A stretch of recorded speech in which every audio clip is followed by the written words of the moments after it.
I pledge allegiance to the flag of the United States of America and to the republic for which it stands, one nation under God, indivisible, with liberty and justice for all. Good morning and welcome to the March 31st Minnehaha County Commission meeting. I'd remind you to silence your cell phones. The meeting documents are on the end of the counter next to Commissioner Bender. And if you needed a listening device, Robert is in the back row. He could help you with that. That will go on to routine business. Item number 1 is consider a motion to approve the agenda. Is there a motion? So move. Second. I have a motion and a second. Any additions? All those in favor say aye. Aye. Those opposed, same sign. Motion passes unanimously. Item number 2 is approve the County Commission minutes from March 24th, 2015 and the joint meeting for March 24th, 2015. Is there a motion? Move approval of the minutes for both meetings. Second. Motion and a second. Are there any changes or corrections? All those in favor say aye. Aye. Those opposed, same sign. Motion passes unanimously. Item number 3 is bills to be paid in the amount of $524,211.08. Pay the bills. A motion. Is there a second? Second. Motion and a second. Any comments? Commissioner Barth. Today's bills include $170,000 of E911 funds going to Metro Communications. Thank you. I have a motion and a second. All those in favor say aye. Aye. Those opposed, same sign. Motion passes unanimously. Item number 4 is reports. There are none. Item number 5 is personnel actions and consider routine actions. Is there a motion? Move for approval. Is there a second? Second. Is there any comments or questions for HR? Seeing none, all those in favor say aye. Aye. Those opposed, same sign. Motion passes unanimously. Item number 6 is application for abatement. There are none. Item number 7 is notices and requests. Item A is notice for Ashrama Temple number 97, Daughters of the Nile, of intent to conduct a fundraising raffle in support of the Shriners Hospital for Children. Item number B is authorize the county auditor to publish notice to bidders for enhanced ballistic vests for Minnehaha County Sheriff's Department. And I don't see anybody here to speak on that. I would like authorization. Is there a motion? I'll make that motion. Second. I have a motion and a second to authorize the auditor to publish. All those in favor say aye. Aye. Those opposed, same sign. Motion passes unanimously. Item number 8 is planning and zoning notices. There are none. Item number 9 is petition for compromise of lien. Jeff Barth, DP&O number 52570 for the amount of $658.50. Jeff. Thank you, Madam Chair. This DP&O is submitted. The applicant is trying to prepare a home for sale, and during the process of looking at it, there was found a $658.50 lien noted against the property.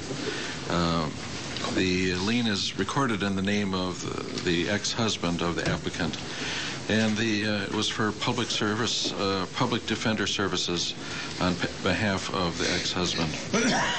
The original amount of this lien was $3,158.50, and the ex-husband has made significant payments, bringing it down to $658. Basically, those are the main facts. And I think that the fact the ex-husband has been making these payments certainly is very commendable, and the fact that the owner of the home is trying to prepare it for sale, had no responsibility for that, is also significant. And I don't know if the applicant is here. It appears not. But I plan to make a motion to approve this transaction and release the applicant from the $658 debt. I think we all know that these liens come in based on services received from the county, and they're not gratis. And when a person does come up with a real estate transaction or a personal lawsuit claim, we do want our money back because we have to give it to somebody else. So anyway, that's my motion, is to approve this application. I have a motion to approve DP&O number 52570 for $658.50, removing it from the applicant and That's leaving correct. the amount on the ex-husband. And removing it from the property and leaving it on the ex-husband. I have a motion. Is there a second? And we'll see if the applicant is here. Is there a second? I will second that. Okay, I have a motion and a second. Is the applicant here that would like to speak on this? Seeing none. Okay, comments from the commission. Commissioner Benega. Just the individual who's making the payments, frankly, has done an excellent job of trying to restore their life back to normal. Her ex-husband is a ward of the state currently, unfortunately, and I think that if everyone would make the efforts that she has tried to make, we would be collecting significant amount of money, since we have well over $50 million in lien holdings, and I'm appreciative of her attitude to try to do what she can to make this thing happen, so I'll support it. Any other comments? Well, I have a motion and a second on the table. Any other comments? Otherwise, I would look for all those in favor say aye. Aye. Those opposed, same sign. Motion passes unanimously. Next is opportunity for public comment. This is a time when you can speak to the commission about anything that is not on the agenda. That would be you, Nick. Good morning. Commissioners, good morning. Nick Fosheim, Minnehaha County Economic Development Association. Hey, I wanted to stop by this morning and share some good news with you that we received last week. There's a group called the Fourth Economy, which is a consulting firm that works in the economic development field. And they publish a list of rankings of counties every year. And this year, we were fortunate to make their list of large-sized counties in the nation. Minnehaha County ranks number 3 as one of the top counties in the country. They're looking at 5 areas, which include investment, talent, sustainability, place, and diversity, because they believe that those are the foundation for future economic success. It goes on to cite that they also look at wage and employment growth, education levels, drive times, home values, minority business ownership, alternative measures of entrepreneurship, and population density. So, and they also say Minnehaha County boasts a quality of life which many counties of its size envy. So wanted to stop by and share that with you. It also, Minnehaha County ranks as the highest of any Midwestern county in the country. We're also joined on the top 10 list by Lancaster County, Nebraska, which is home to Lincoln, and Stearns County, Minnesota, which is home to St. Cloud. So before I go, I just wanted to present a certificate, which I think would look way better here at the county office than it would in my office. So Thank you very much. Anyway, you know, the work that we do here maybe doesn't always be perceived as glamorous or grab headlines, and sometimes it does grab headlines, but it is important work, and it does make a difference, and it results in achievements like this. So the certificate says the FEC index, through examining both statistical and qualitative factors at the county level within the 5 areas of investment, talent, sustainability, place, and diversity, recognizes this county for performing amongst the top counties in the United States with a population between 150,000 and 500,000 people. Congratulations. I'll leave this with you. Thank you. You know, stuff like that doesn't happen with just 5 people. That just happens by the efforts of many, many, many people in Minnehaha County and different programs in the city of Sioux Falls that have worked to bring us to this point. So thank you for all those involved. It's not just a Minnehaha County award. It is to all the citizens of our county and for what they've done for us. So thank you. Thank you for sharing, Nick. We'll go on to regular business. Item number 10 is a presentation of the final report of the Minnehaha County Election Review Committee. Bruce Danielson.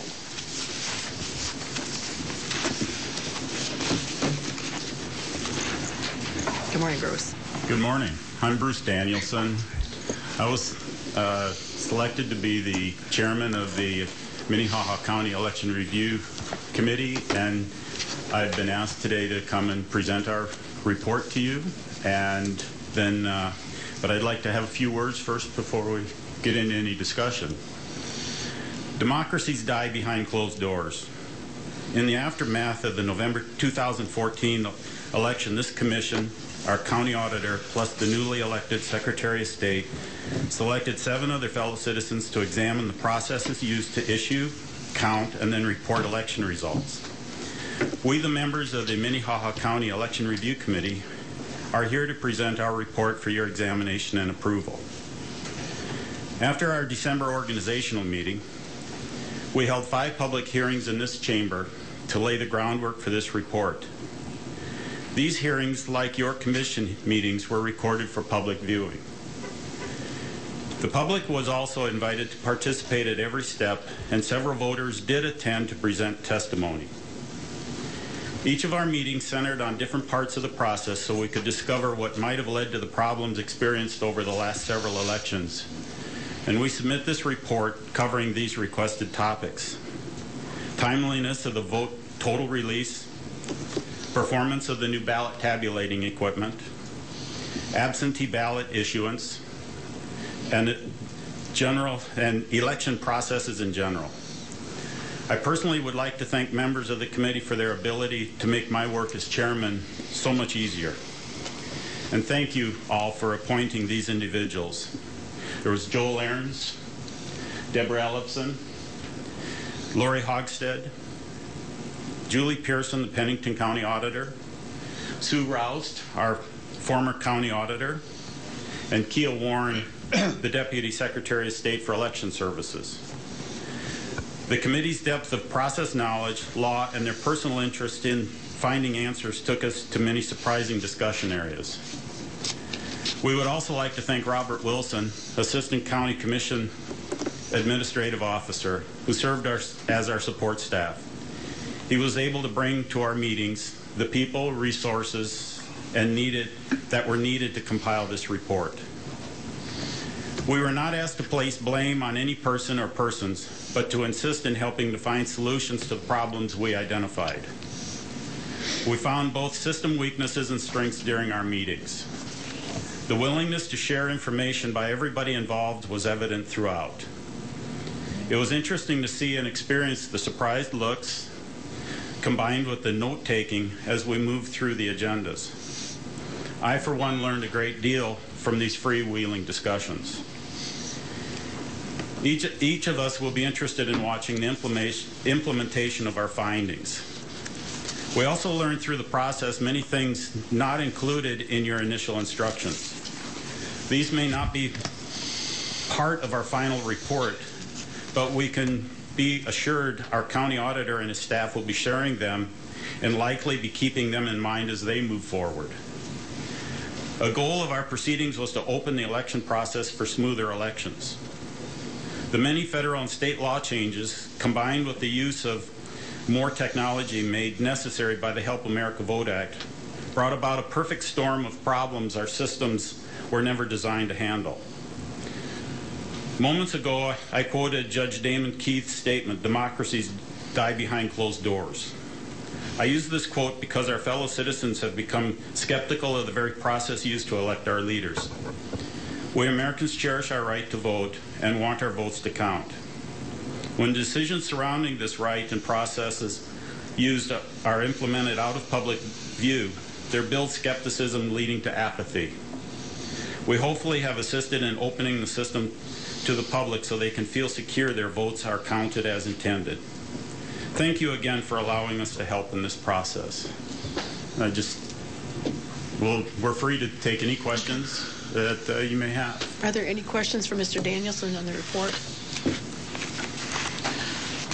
Commissioner Barth? Bruce, it appears that many, if not all, of the problems we had with absentee ballots was because of the corruption of the database that happened not in Minnehaha County but elsewhere. And obviously occasionally there might be a human error, but the database is so important towards getting people in the right district, in the right precinct, etc. How bad was the database? I was astounded by how bad it was. The issues that we ran into, I started to discover things before the election, and one of the things that I decided when we went to this process of having these meetings was to go in and actually look at how bad the data was. I had already discovered a series of problems, and in our meetings we highlighted the process prior to the election, the general election, from moving from the county's AS400 system to the state's database system managed out of Pierre. We found the state's database programmers were able to change data without the approval of our local county auditor. There weren't any processes set in place to allow our county auditor, who is charged by law with making sure that that voting data is correct.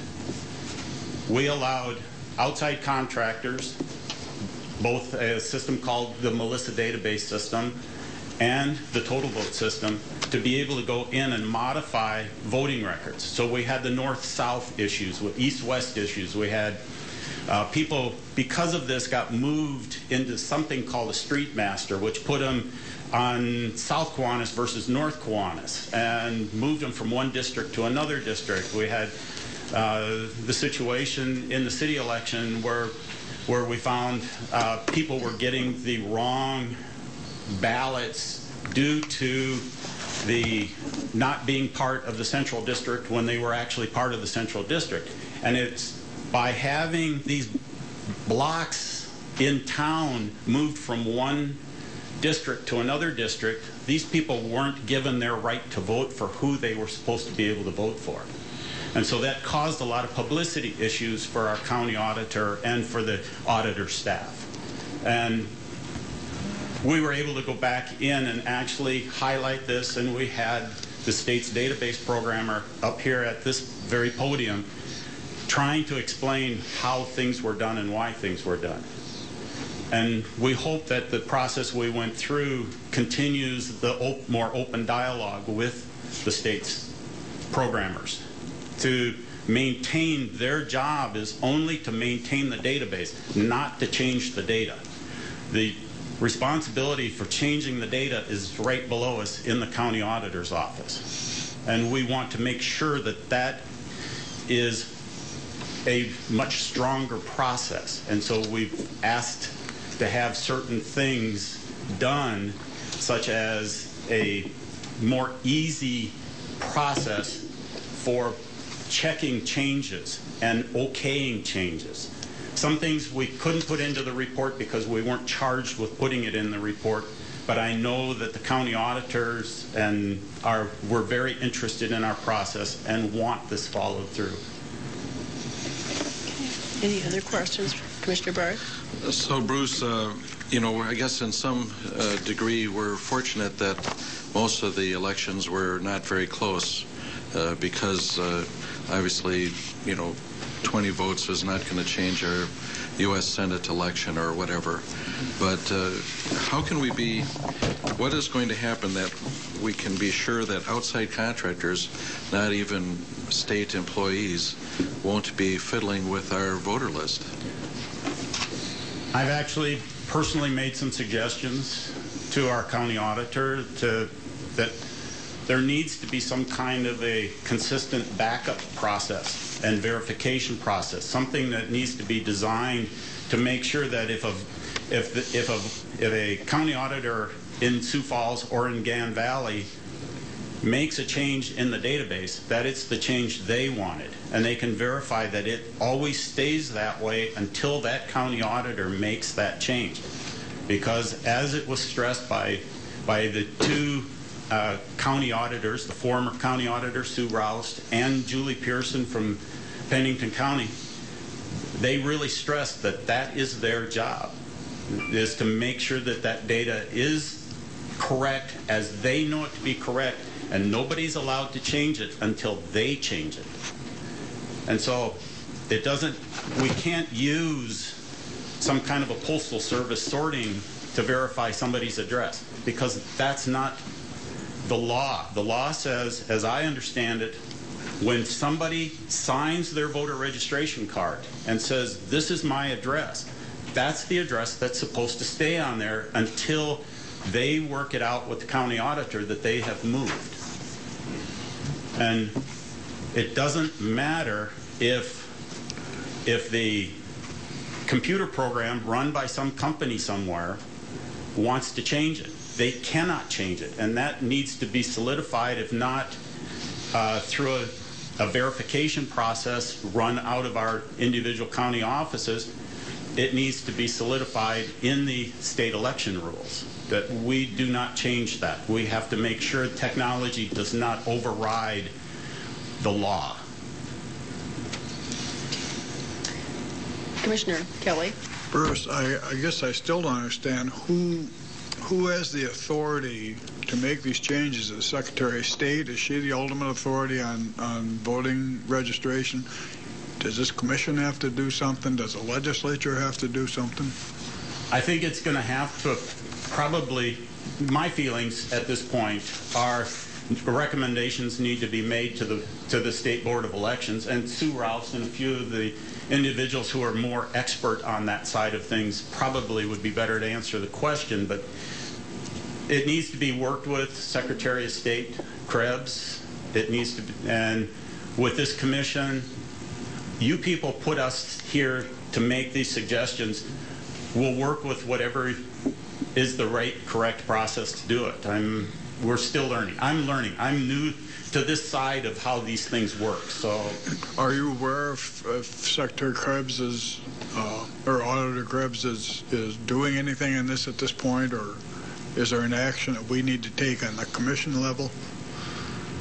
That would be, personally, I would ask you to make a recommendation and to follow through on our recommendations that we have put in here. Okay. And then we work that through the Board of Elections. I understand that's part of the process.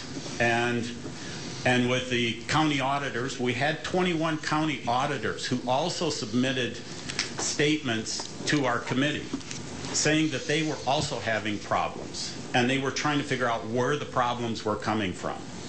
And I think in the work that we did as a group, we got to the bottom of a lot of those problems when it came to the total vote system, where these county auditors were each having individual problems, and they spent a lot of money and a lot of time putting things together only to have it changed because the information got washed through the Melissa system. So we would like to have the county commission accept this report and help us move it forward and go through the processes of correcting all of these different issues and using the information that we've gained in our hearings to also solidify the other changes that are needed that were outside of the purview of our exact purview of our group. We had 7 volunteers, which Bruce mentioned, and I'd like to thank each one of them. They committed time to 6 meetings, and I don't think they were short meetings. I think they were long and involved meetings, and it was all volunteer time, and I'd like to thank you sincerely for putting that effort in and coming back. They've brought us 13 recommendations for the Commission in the Auditor's Office to review and to work through how we can solve some of those issues that have been brought forward. Are there any other comments or questions? Commissioner Benega? Well, I just have a couple of comments. And Bruce, thank you for your report, and I'm sure that we will accept it and move forward. Have you put together any kind of a, quote, budget for the equipment concerns that were made in reference to, like, the ballot scanners and those kinds of things that I think could potentially be coming out of the, is it the HAVA funds? Which obviously the state also controls in a way. The other issue that I'm a little unclear about that you made comments about in your report are the issue of space needs. Yes. How has that changed from prior years? Can you give me an example of what we need to do and how much more space we need to access so that, frankly, there's enough room to do the job that they're required to do? Well, in the elections that I've been involved in over the last several years, it's always been kind of a tight issue working downstairs in the 2 rooms essentially that were set aside downstairs. And in this process, we got essentially a map of the building so that everybody could understand how everything flowed. And you could see where there were places where it was cross traffic, and it was kind of hard to keep control of the situation to make sure that the auditor's office, their statutory requirements were met, and the openness of the process so people could watch the issue, the election going on and our tabulating. We discovered we need more of the resolution committees, because the new machines were theoretically faster, and they did a great job finding all the little tick marks and all the little minute issues, but we ran into issues where all of these ballots needed to be looked at. It took 5 minutes apiece. We discussed this back in November when I was here. So we also found out the machines were set up incorrectly with the help of ES&S, the supplier of the equipment. So we didn't understand, the auditor's office didn't understand all of the different requirements and all the different things that were done, because ES&S, I believe personally, oversold the equipment and left us with too few resolution boards. In the old days, you used to have 1 resolution board per machine because you could keep up with the machines in that process, and we had 4 machines, so we had 4 resolution boards. Well, now we had 2 resolution boards to start the last election off, and we ended up having to go to 4, and we could have used 12. But, these are issues that we found out in this whole process. What we need to do is have room for those resolution boards. And the important thing for us to be able to do as a resolution board member is sit by that machine so that we can be the judge of what's going on that machine. If we see something wrong, we should be able to stop the machine. If we're in another room where we can't see the machines working, then we can't stop the process and make them redo it. And that's very important.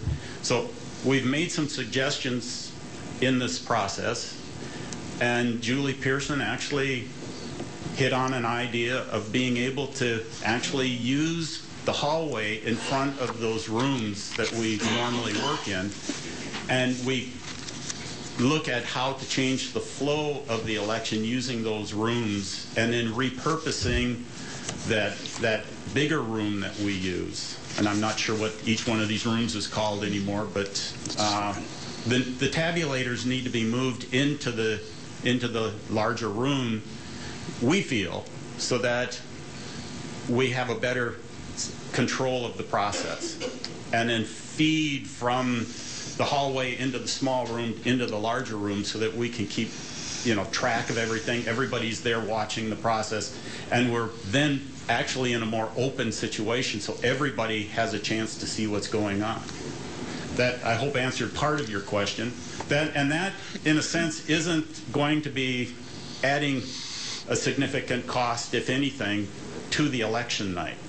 The other side of it would be the cost of another tabulator. And I'm not into the county budgeting, and we didn't really get into exactly how all of that's handled, but we have a situation where there's HAVA funds, we're told, available to buy another machine, and it is technology. And as the county's IT director stated, technology is going to fail, and we need a backup machine.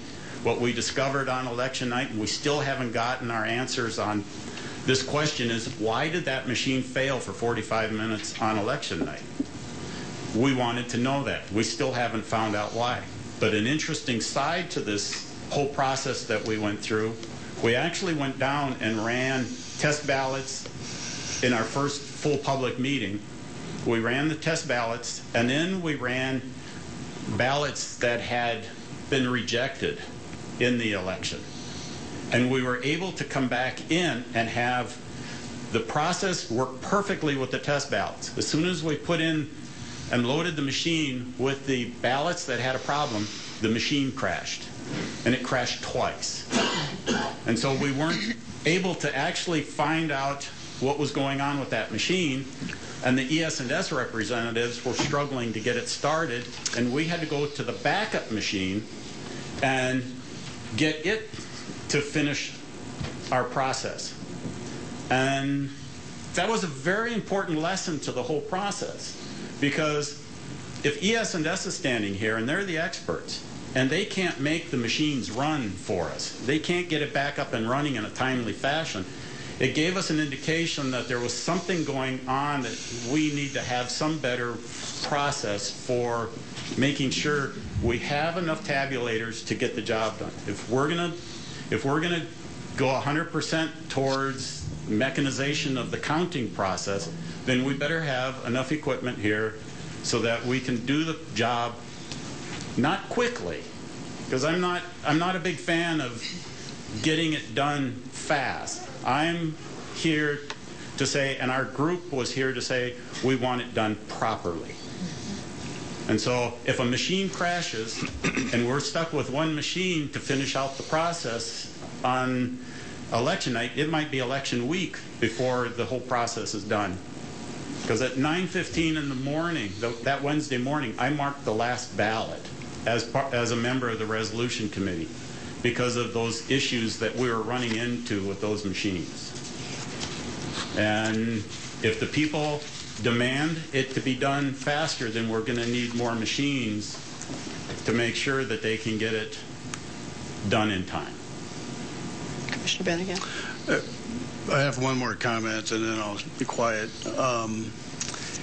In this whole process, those of us who are elected officials are used to taking cheap shots. I mean, that's just part of the job. But I was really concerned about the fact that those employees who worked, frankly, all night long and worked till 9:15 in the morning also took some cheap shots, not from, we'll just say, from the general public and the media. And I just want to say that nowhere in this report does it question the efforts and the integrity and all the things that those employees did till whatever time to get those ballots done correctly and not in a hurry. And I think we owe those employees somewhat of an apology for having to live with that kind of environment. And frankly, if other people get their exercise by jumping to conclusions, that's their problem. But if they want to do that, they ought to do it in the proper forum. So again, I would like to say to those individuals who were here till 9:15 the next day, who worked incredible hours to make this thing happen on a system that really had nothing to do with their ability to do the job right. I apologize for that, and I can't control it, but frankly, I don't think I have to listen to it either. Thank you, Commissioner Bennigan, for your comments. I would like to give an opportunity for the rest of the 7 committee members if they had anything they wanted to add to what Bruce has told us. Is there anybody that would like to add anything? Okay, I don't see anything. Could I add one more thing? Mm-hmm. Because having worked a few elections, both downstairs and around the state of South Dakota for various different things I've done for the last 49 years in South Dakota elections. I've always been impressed with every auditor's office I've ever worked with. Their staffs, it's unbelievable what they go through. And each election I go through, I'm more impressed every time. I've had the pleasure now of having some close associations with the Minnehaha County auditor staff, and past and present. And I'm very pleased to say I would trust them with what we need to get accomplished down here. I believe, this is me personally, believe that things were done outside of this building that our county did not have any control over. And it got blamed on the people in this building. And I don't feel that's fair to the people that work hard downstairs doing job that with the changes we've gone through since 2010. We've actually changed auditor staff, we've changed Secretary of States, we've changed the database programmers, we've changed the database process, we've gone through and now changed the equipment that tabulates. So there are all of these changes that happened all at once. And there is election rules. We found out that there is possible changes in how they even structure data and the data conversion processes. And there's all these things that happened outside of this building that got blamed on what was happening in this building. And I personally feel that was wrong. And if there was a way I could apologize to these people on behalf of everybody, I would. Because they tried their level best with what they had available to work with. Thank you, Bruce. Apology is greatly appreciated, I'm sure, to all staff. Are there any other comments? Commissioner Kelly. I want to go back to the DS 850. You have indicated that you think we probably should acquire a third one. If we've had so much trouble the first two, I struggle with wondering why we want another one. Weren't the machines set up that two should be sufficient for our county, and that their procedures and their lack of support for us led to the problems we had? Did they have someone on site? One of their people? They did not have a technical support person here that night. Do we have access by phone, or? They were able to link up via the internet to the machine. My understanding is that's what was going on during that 45 minutes. But in your opinion, and I know we'll have discussions with Auditor Litz, but in your opinion, should the two machines, if they were working correctly, do the job, or do we need to have a third one to make the system go smoother? I personally feel that we need to get the third machine. And that was a finding that we had in our report, that you need to consider with Auditor Litz to have a third machine. And because if we come in and we do our job through the election of getting the ballots tabulated and both machines fail, we've already proven both machines are fallible. Then we're going back to saying, now, does the resolution board have to be convened so that we could have to hand count all of these ballots? And that's what we would be looking at. You know, at what point do we get these machines put back online so that the process can continue? Thank you. Any other questions or comments? This was a presentation. Commissioner Barth. Madam Chair, and I appreciate the work of the committee, and I would, you know, if they wanted to come up, I think that's a good idea. I think it'd be the auditor may want to come up. But a couple of things in reading this report, and there's a lot of info in there, but Pennington County used 12 resolution boards. We used 3 and then 4. Interestingly, these other counties pay their resolution board members, and so Bruce working till 9 a.m. You know, how many hours did you put in, Bruce? 14? I was hanging around the auditor's office doing in and out whatever needed to be done for 23 hours that day. You know, and there are other issues, I think, also with, if you read the further info, you know, recommendations to get a folding thing. There were issues with over ballots, over voting, or whatever you call it, and they all need to be resolved. And I think that this report is very constructive towards getting it resolved. Thank you, Commissioner Barth. I think Sue Roust would like to speak. Am I correct? Sue's standing back behind. So, thank you, Bruce. Just a couple things to clarify. There was a staff member from Sea Change, which is the company that does the programming and printing of the ballots here on election night. So it was not the case that there was not any support here. I understand that the person was on the phone talking with ES&S, but there was a representative here that night. You alluded to that overvote question. That's a very simple fix. That's one of the things we found when we talked about the machines being set wrong. It was just an option. You don't set them to stop every time there's an overvote. For instance, a person had voted for 2 people, because by state law we can't change anything anyway. If somebody has an overvote, that vote on that race is discounted and the rest of the ballot is counted. And so just by making that one switch, it's not a problem, it's not a matter that the machine was wrong. It was just a switch was flipped, and that's going to help a lot. Before these new machines were purchased, you had 4 of the previous generation of them. I was surprised when I heard that we were going with only 2 of these.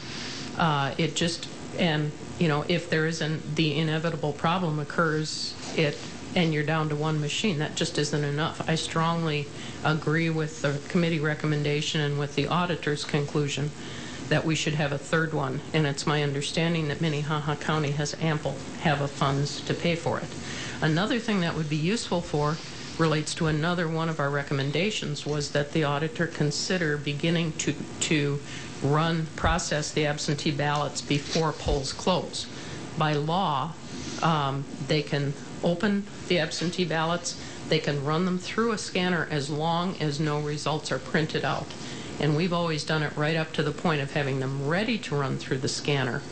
But if you had a 3rd scanner, it would make it that much easier to devote that 3rd scanner just to working with the absentee ballots, and then you wouldn't spend half the night when everybody's already exhausted trying to process the absentee ballots. So I think there's a lot of benefits to getting that 3rd scanner. There has been some comment about total vote, which is the new election management system that was installed by our previous Secretary of State. And one of the big benefits, I believe, of this committee was the fact that we had the state election director on it. Now we have a new Secretary of State. She has brought back staff that was in the office prior to the previous secretary's tenure. But what the issue is that the previous secretary had installed this whole new system, and so we've got staff that have been there before, are very experienced, but came in knowing basically nothing about the total vote system. This is the system now that holds all our state voter registration data, that is used to design ballots, that it is used for reporting and so on. And so I think it was a tremendous benefit to have a representative from the Secretary of State's office here to hear about the issues and to hear the report that Commissioner Litz compiled of those 21 auditors who had their own comments about total vote.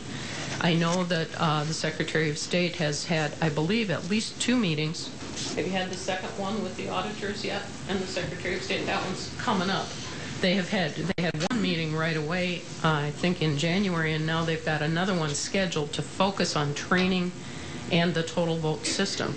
So I think that this process that you initiated here will help auditors statewide, because it will help the Secretary of State and her staff get familiar and be able to really dig in and finally correct the problems that we have had with total vote.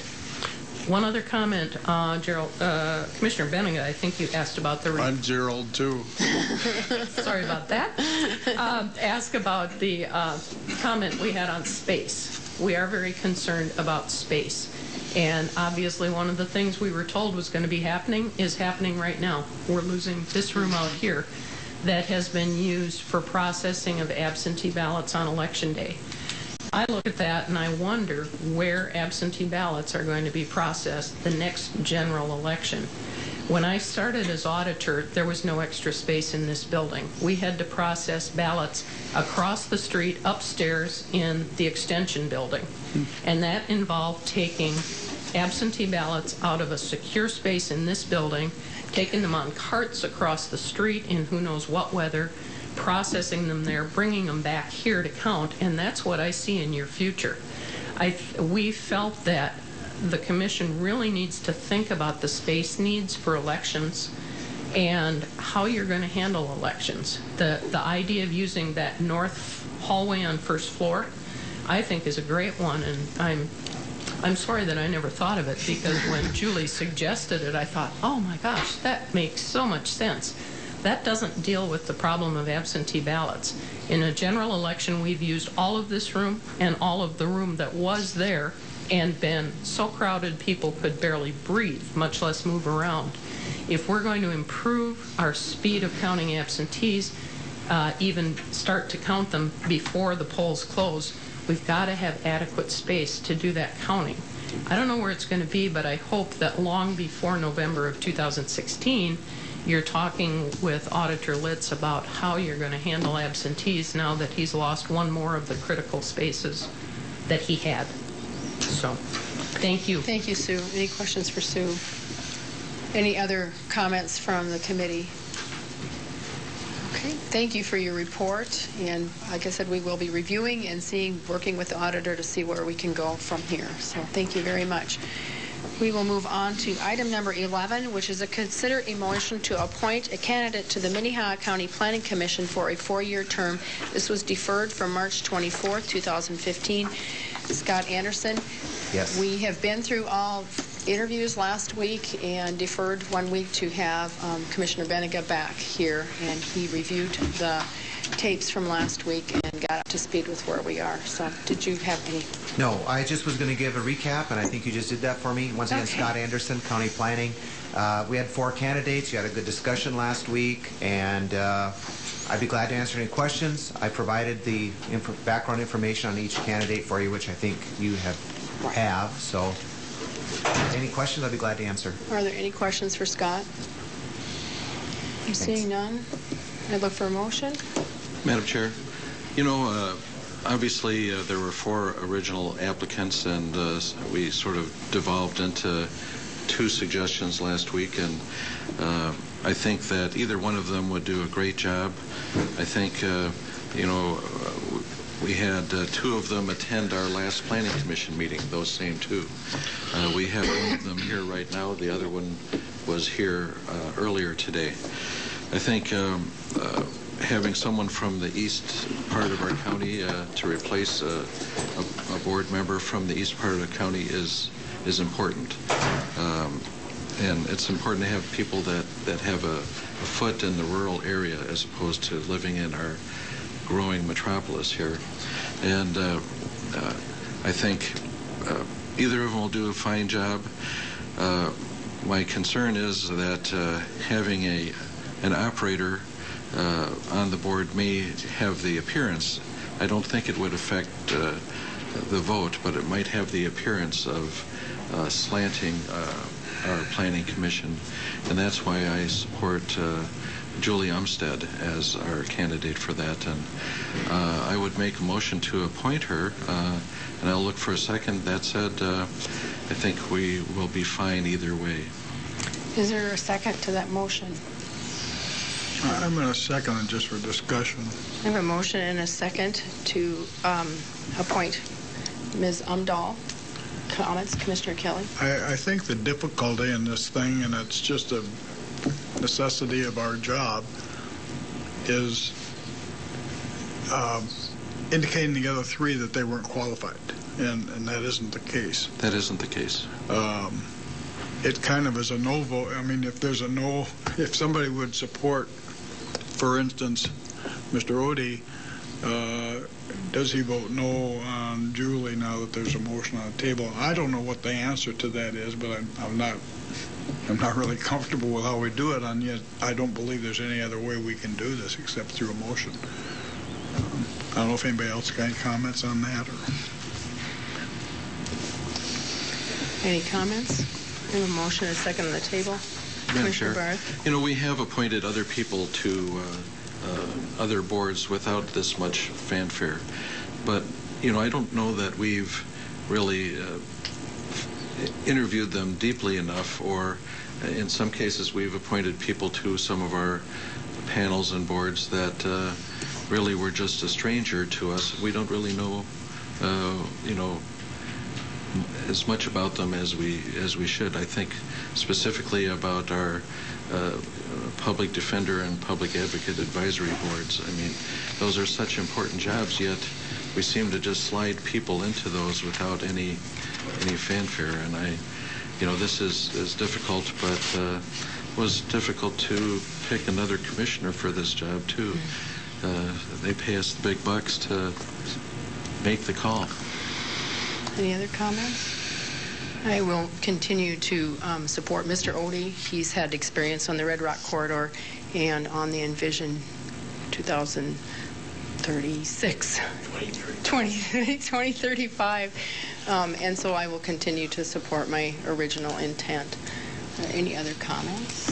Commissioner, I would echo those comments, and I agree. I mean, and I'm the fortunate recipient of this Commission's determination to appoint me to this position, and these are difficult decisions. The definite silver lining I see in this is that it's very gratifying to have really good people come forward and be willing to serve, and hopefully it will be a great benefit to the Commission and to the county in years ahead, that even folks who weren't chosen to fill this position, my position, or to fill the position here that we're filling, that they will find many, many other opportunities to come forward and serve in the future. But I would echo the statements that I made at our last meeting, that I would support Mr. Odie for this position. I think both candidates made clear that they're both involved in agriculture and in production. Ms. Umstead's just as involved in a different county. But Mr. Odie has been a lifelong resident of this county, knows a lot of people in the county, and I've personally known him for a long time and am not aware of anybody that has issues with him. And I would just say that I think that his experience, both growing up here, working here, and the evidence of his previous involvement in planning issues would hold him in good stead in this position. Any other comments? I have Commissioner Bennigan. Well, I obviously wasn't here last week, and thanks for delaying this, so I have an opportunity. The issue is that I did have a chance to look at last week's video, and we talk about needs of the county. One of them is to get better equipment so I can hear and see what the video looked like. The other issue is I did have an opportunity to talk to both of the candidates. In fact, I talked to Mr. Odie last night or yesterday afternoon, and I finally finished talking, so to speak, with Julie. She sent me a text at 11:30 last night, so she was up late like the rest of us. It's a difficult decision, and this is the first time I can remember we've had 4 people apply for a position that was a advisory board position, which is wonderful. I think that's exactly what we like to have, and frankly, the little bit of fanfare, whatever we're talking about, is nice to have, because in most cases we didn't have choices. It was the one person who had applied in lots of different occasions, and that was the person that we chose for obvious reasons. In this particular case, I didn't come to a solid decision until I guess early this morning. I went through a checklist, and I'm going to support Mr. Odie also, and the reason for it is his involvement with the Red Rock Corridor issues and the Envision 235 or 25 or whatever the number is because, frankly, it showed an interest before even was nominated, so to speak, or filled out the application. And I do think the application, if you look through both Doug and Julie's application, they both talk a lot about their dedication to community service and to agriculture and some other stuff. It's just that Doug has one more check mark, if you will, in my list of things that are important. So that's the direction that I'm going to go.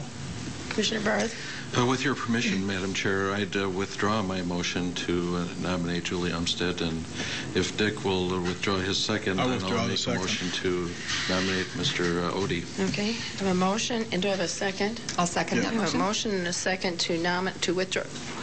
We withdrew the first motion, but to nominate Mr. Odie for the Planning Commission for your term.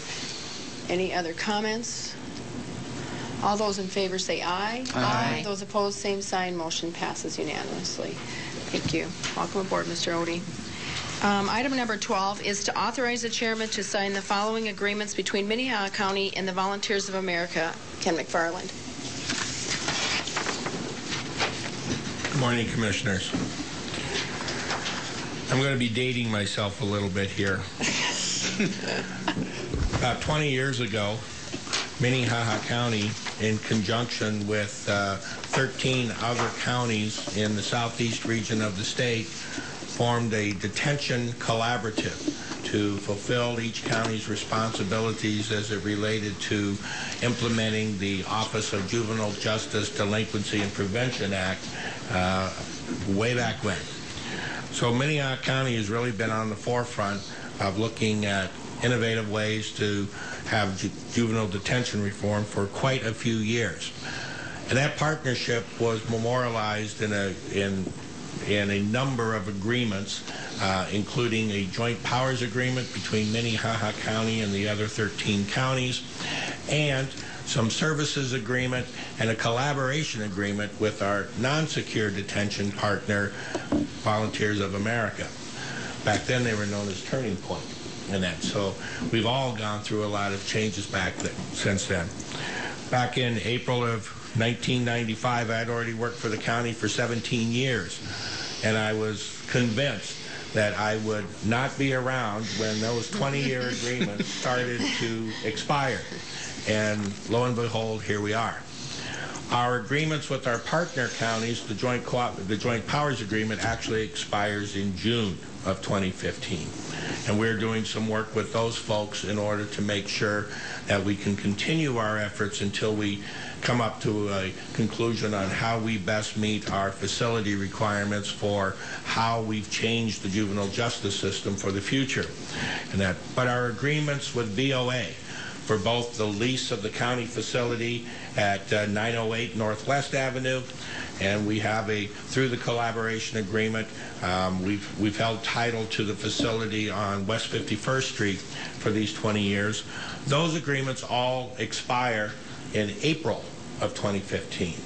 And so what we have today for you are the agreements that we've prepared that would extend our relationship with VOA for our non-secure detention services, use of our facilities, and transferring the ownership of the West 51st Street facility back to VOA as contemplated in the original collaboration agreement.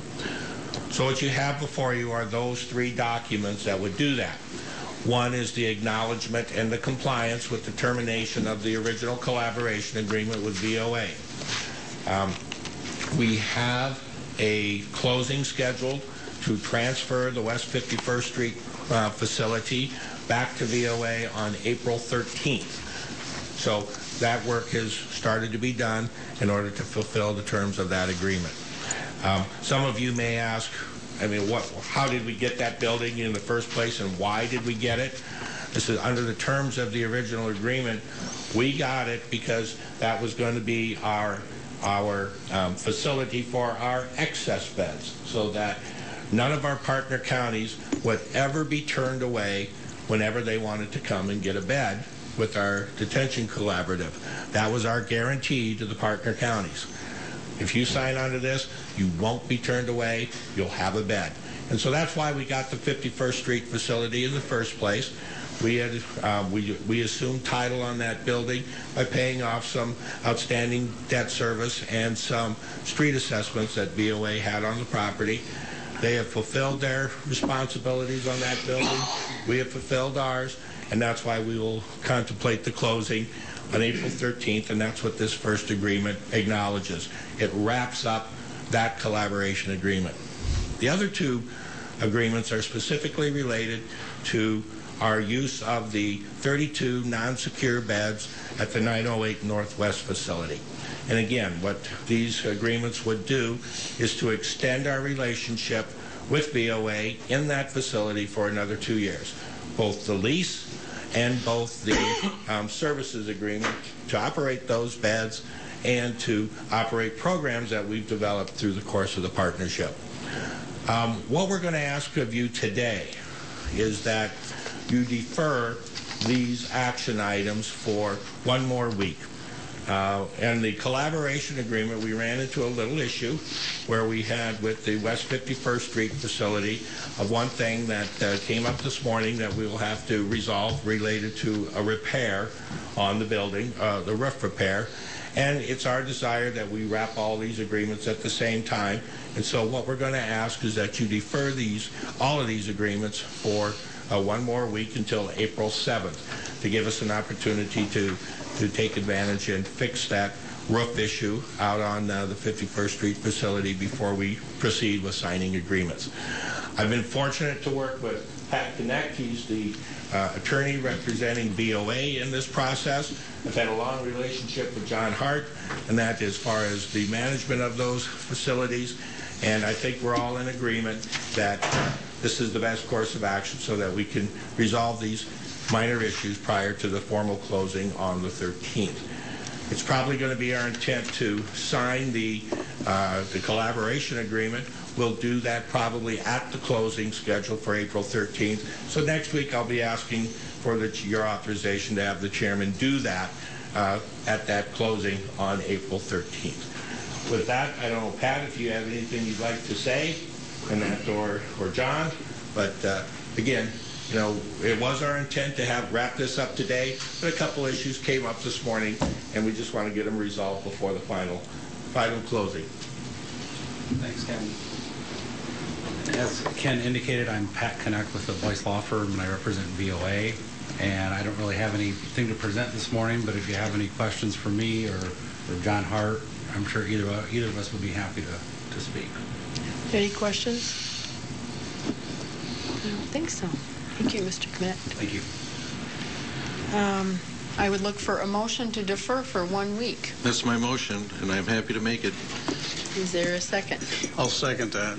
Ken, this isn't your way of getting job security for another week, is it? It just might be. I'm kidding. We have a motion and a second to defer item number 12 for 1 week. All those in favor say aye. Aye. Those opposed, same sign. Motion passes unanimously. Item number 13 is a briefing from the Minnehaha County Highway Department on the condition and replacement of rural addressing signs. DJ Boothie. Good morning. Commissioners. DJ Boothie, Highway Superintendent. This briefing is informational only, just to provide an update to the County Commission on the status of our rural addressing signage. About a year ago, the Highway Department and probably the Commission Office and maybe some of you individual commissioners started to hear some rumblings about the county about the fading of rural addressing signs. For 7 years, I think these signs were installed, and they're supposed to last anywhere from 10 to 15 years, depending on the actual sign. And they started fading much sooner than they're supposed to last. And so the Highway Department contacted 3M, which is the manufacturer of the film that sits on the piece of aluminum, and found out that there was about 6 months left for the warranty. And so we started receiving complaints just in the nick of time. And we started working with 3M on the warranty issue, and we were successful in negotiating full replacement of the material and the decals that are on the face of the sign. And so if we were to go purchase one of these rural addressing signs with the film and the decals for the numbers, it would be about a $10 cost for the county. We have about 6,800 signs out in the county for rural addressing. And 3M is stepping up to the plate, and they're replacing every single one of those signs. The material only, and the Highway Department sign crew will have to go out and do the installation of those signs. So to date, we have received approximately 2,800 of the 6,800 signs. We have done some replacements. A little bit less than 200 of the signs have been replaced right now. Right now, our sign crew is pretty busy, and so what they're doing is if we receive a call or a complaint from either fire chief or from a resident, we go and replace that sign. And then as they're able to work it into their schedule, they're going to develop a systematic, or they have developed a systematic approach where they're going to start on one road section and go and replace every single sign on that road section. Using this method, it's going to be the most efficient, we believe, but we're still going to be able to address anybody's immediate concerns. And so that's our plan.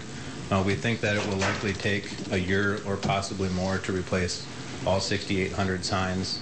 That's a lot of signs for a two-man sign crew that has full timeline of work outside of this project to complete. So that is our update for now. If anybody has any questions, we'd be happy to answer them. Other questions, Commissioner Barth? DJ, what about the idea of having a couple more summertime workers that could, kick this project and get her done? We don't have any funding available or budgeted for summer employees on the sign crew, but if it's something that the commission would like to make a priority, we could certainly look into that and what the cost would be to the county and how much training we would need to do in order for them to be able to install the signs. The sign installation isn't that difficult, so it's something that we could certainly look into. Any other questions? Commissioner Kelly? To follow up on that, could you come back next week with a proposal to hire a couple of part-time people for the sign crew? Absolutely. We can develop some costs. We can then make a decision on whether or not it's economical. We can do that. Any other questions? Commissioner Bender? DJ, so is there a new warranty that attaches to these new signs now? There is a warranty associated with the signs, but because these were replaced on a warranty, we have not received any information regarding that from 3M. I would assume that they will still be covered under the warranty that was existing, not a new warranty starting over.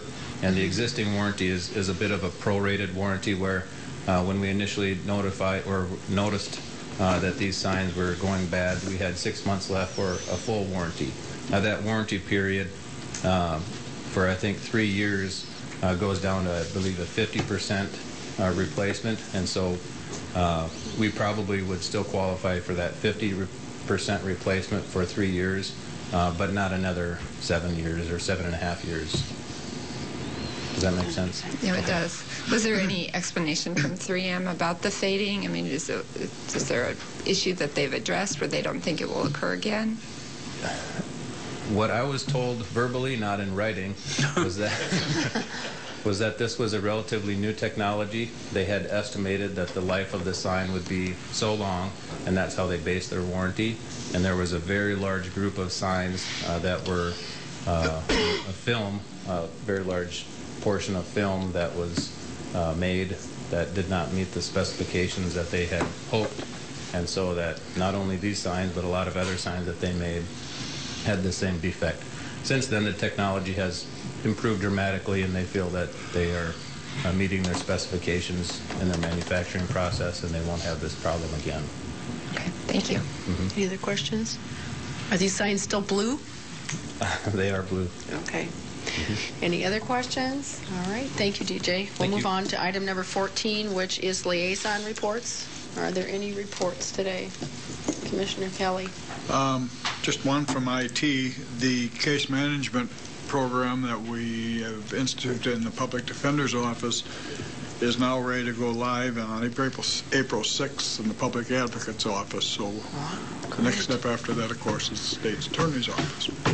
And a huge thank you again to our IT department for their development of this program that we had worked on for many years under a vendor and couldn't get it done, but our own people did it. So kudos to our wonderful IT department. Is there any new business? Is there any old business? Seeing none, I would ask for a motion for executive session for contracts, personnel, and legal briefing. It's my motion. Second. Motion is second. All those in favor say aye. Aye. Those opposed, same sign. Motion passes unanimously. We are adjourned.